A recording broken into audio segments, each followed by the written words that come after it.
আরে রোবেল, তুমি তো দেখি ভালোই কাজ করতেছো। চতুর্দিকে তোমার প্রশংসায় বাঁচতে আছে। যুবকদের নিয়ে তো ভালোই কাজ করতেছো। অবশ্যই আল্লাহ তোমার উপর রহম করবেন। করিম সাহেব, আপনাদের দোয়া থাকলে আমরা আরো সামনের দিকে এগিয়ে যেতে পারবো। ভাই, রুহুল ভাই তো কত ভালো মানুষ। হ্যাঁ, সবাই তো বলে উনি যুবকদের ফোন দেখায়।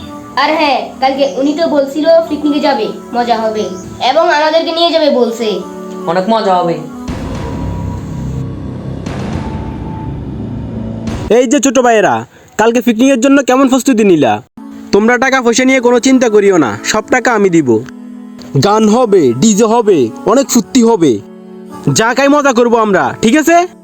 তোমরা রেডি তো সবাই? প্রস্তুত তো? পিকনিক মানে আনন্দ, জীবনটাকে একটু উপভোগ করা দরকার আছে। ভাই সত্যি তো? সবাই যাবে তো? আমি আছি তো তোমাদের সাথে, তোমাদের ভয় কিসের? আমি যাবো তো।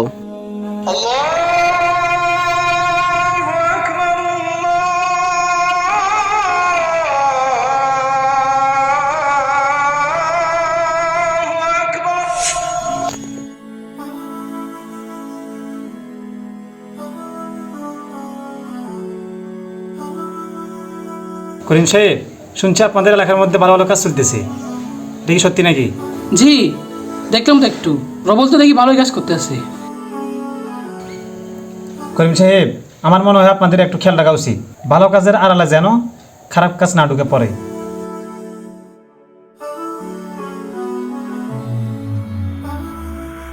সব জিনিসপত্র নিয়ে নিছি, আর কোনো চিন্তা নাই।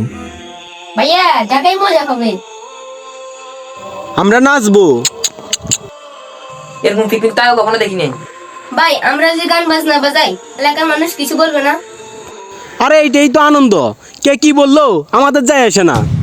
আর কিছু হলে আমি আছি, তোরা কোনো চিন্তা করিস না।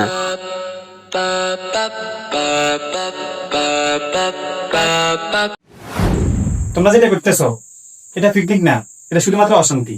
আর শরীয়তে বাদ্যযন্ত্রকে হারাম করা হয়েছে। এই জন্য তোমরা তো শুনাম।